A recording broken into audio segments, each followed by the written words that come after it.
और प्रधानमंत्री मोदी के कुमाऊं दौरे का सबको इंतजार है। बीजेपी कार्यकर्ता दौरे को लेकर भव्य तैयारी कर रहे हैं और लोगों को कुमाऊं के लिए खास तोहफे की आस है।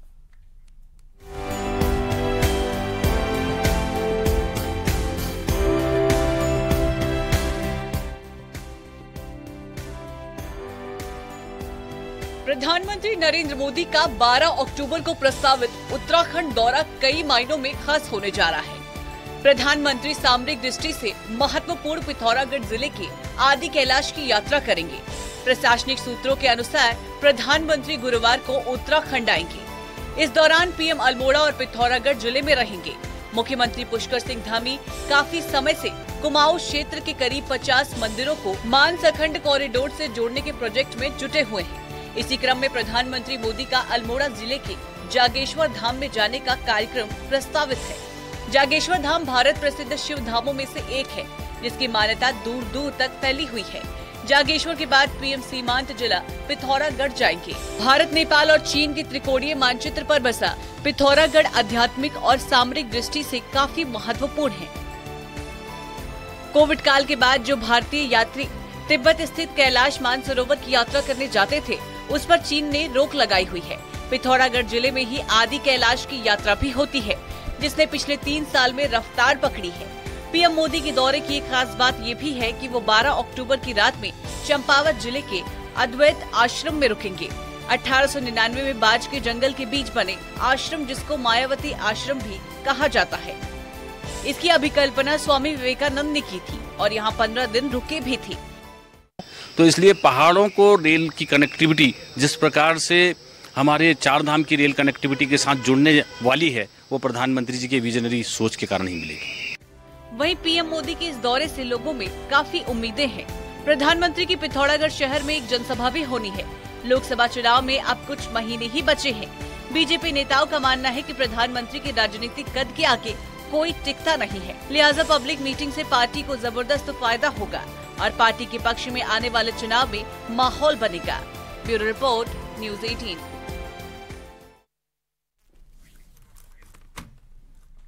देहरादून से खबर आ रही है, जहां पर आज बीजेपी के प्रदेश अध्यक्ष का पिथौरागढ़ दौरा है।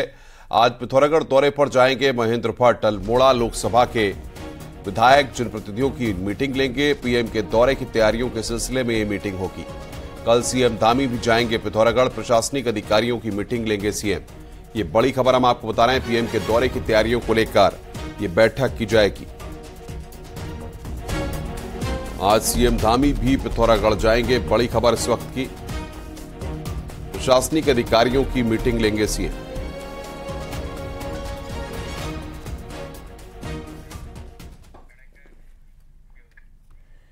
देहरादून में फर्जी कागजातों के नाम पर हो रहे जमीन घोटालों की जांच के तार अब कई हत्याओं से भी जुड़ रहे हैं। इंग्लैंड से आई एक शिकायत के बाद मामला संगीन हो गया। दून के डालनवाला थाने में इंग्लैंड निवासी एनआरआई महिला की शिकायत आई।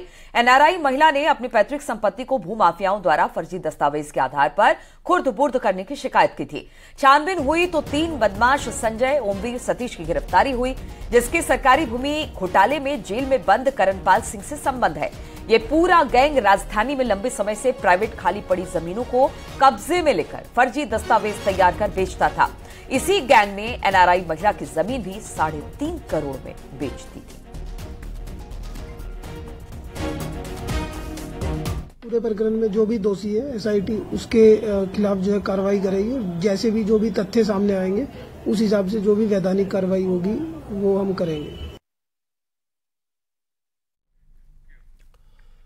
देहरादून से खबर है, जहां पर एसटीएफ ने नामी कंपनियों की फर्जी वेबसाइट बनाकर ठगी करने वाले को गिरफ्तार किया है। एसटीएफ ने आरोपी हरमीत सिंह बेदी को पंजाब के लुधियाना से गिरफ्तार किया है। हरमीत बेदी को 18 राज्यों की पुलिस तलाश कर रही थी। आरोपी हवाला के जरिए ठगी के रुपए विदेश भेजता था और आरोपी का टेलीग्राम चैनल दुबई से ऑपरेट होता था।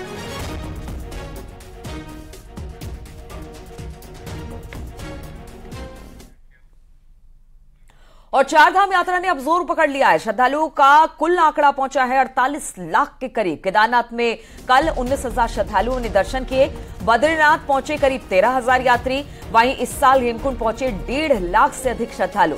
11 अक्टूबर को बंद होंगे हेमकुंड साहिब के कपाट, लेकिन उससे पहले फुल फ्लेजेड तरीके से यात्रा चल रही है, चाहे वो केदारनाथ हो, बद्रीनाथ हो या फिर हेमकुंड साहिब, हर जगह यात्रियों का तांता लगा हुआ है।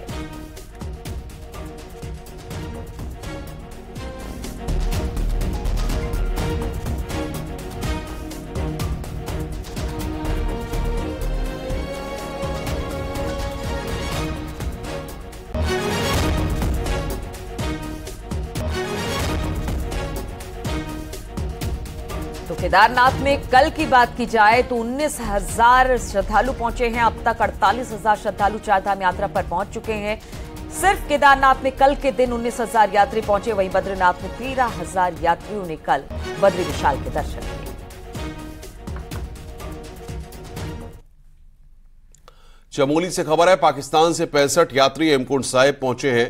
कपिल कुमार की अगुवाई में कराची से जत्था हेमकुंड पहुंचा। हिंदू यात्रियों ने उत्तराखंड सरकार और गुरुद्वारा कमेटी का आभार जताया है। पिछले 8 साल से लगातार तीर्थयात्री हेमकुंड साहिब यात्रा पर निकले हैं। इस बार यात्रियों का यह जत्था 4 अक्टूबर को गोविंद घाट पहुंचा था और उसके बाद घांगरिया और हेमकुंड साहिब की यात्रा की।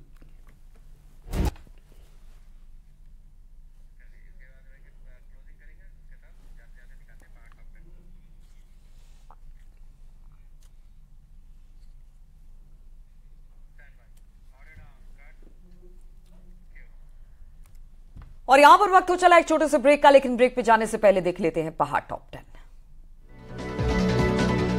नैनीताल में ब्रेस्ट कैंसर के लिए जागरूकता रैली निकाली गई। रैली का शुभारंभ उत्तराखंड हाईकोर्ट के चीफ जस्टिस विपिन सांघवी ने किया। अल्मोड़ा में 26 अक्टूबर से कुमाऊं महोत्सव का आयोजन किया जाना है, जिसके लिए तैयारियां जोरों पर चल रही हैं। रामनगर तराई पश्चिमी वन प्रभाग में वन्य प्राणी सप्ताह में एक दिन गिद्धों की गणना की थी, जिसमें 100 से ज्यादा गिद्ध एक जगह पर नजर आए, जो अच्छे परिणाम माने जा रहे हैं। श्रीनगर के बाजार चौकी प्रभारी एसआई रणवीर सिंह चंद्र रमोला के बेटे ने यूपीएससी की परीक्षा पास की है। परिवार में खुशी का माहौल है। उत्तरकाशी में महिला कांग्रेस की प्रदेश अध्यक्ष ने अंकिता भंडारी हत्याकांड पर महिलाओं से अंकिता को न्याय दिलाने के लिए प्रदेश भर में प्रदर्शन करने का आह्वान किया है। रुड़की नगर निगम में बिरड़ा प्रकरण को लेकर 19 दिनों से चल रहा ग्रामीणों का धरना जिलाधिकारी एसएसपी के आश्वासन के बाद समाप्त हो गया। नैनीताल में पेंटिंग प्रतियोगिता आयोजित की गई। इस प्रतियोगिता में शहर के 300 बच्चों ने हिस्सा लिया है। चमोली के कुपेश्वर में आज और 10 अक्टूबर को दूसरे पर्वतीय बाल विज्ञान महोत्सव का आयोजन किया जाएगा। लंबे समय से बीमार चल रहे बीजेपी के पूर्व देहरादून महानगर अध्यक्ष नीलम सहगल का निधन हो गया है। मुख्यमंत्री पुष्कर सिंह धामी ने उनके निधन पर दुख व्यक्त किया। टिहरी में डोबरा लमगांव रोड बदहाल है, जिसकी वजह से आए दिन एक्सीडेंट्स भी हो रहे हैं और कई लोग घायल भी हो चुके हैं।